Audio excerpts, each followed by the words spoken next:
Ripoti zinaeleza kwamba Pentagon inaandaa mkakati wa nyuklia kwa vita vinavyowezekana kati yake na Urusi na China. Pentagon inaunda mkakati wa nyuklia ambao utampa rais wa Marekani chaguzi nyingi zaidi za nyuklia katika mzozo unaowezekana kati ya Urusi na Uchina.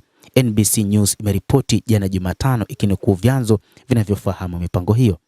Mbinu iliyopendekezwa ingeripotiwa kuwekeza msisitizo mkubwa kwenye silaha za nyuklia za masafa mafupi katika mizozo ya kikanda badala ya kutegemea zaidi silaha za kimkakati za masafa marefu. Kulingana na NBC, uhakiki huo ulioainishwa unanuiwa kushughulikia hali zinazowezekana ambapo washirika wa Marekani wanashambuliwa kutoka Urusi au Uchina katika mzozo wa kikanda. Inaripotiwa kusimamiwa na mkuu wa sera wa Pentagon Elbridge Colby.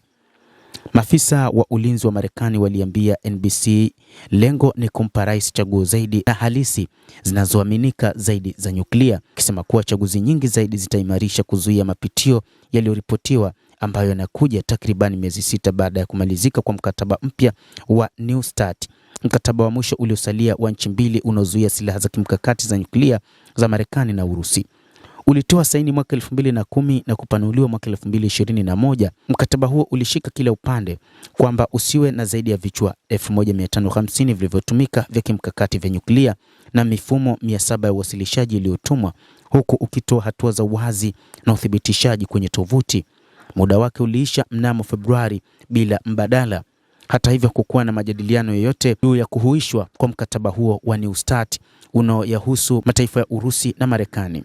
Licha kumalizika muda wa mkataba huo, Moscow ilisema haina nia ya kuwa wa kwanza kuchukua hatua kufuatia kuongezeka kwa idadi ya vichwa vya vita, mradi tu Marekani ichukue mbinu sawa. Kabla ya mkataba huo kumalizika, Rais wa Urusi Vladimir Putin alikuwa amependekeza kwamba Moscow na Washington ziendelee kuzingatia mipaka yake kwa mwaka mwingine. Wakati wa mazungumzo kuchukua nafasi, Rais wa Marekani Donald Trump alisema anataka makubaliano bora ambayo yanajumuisha China.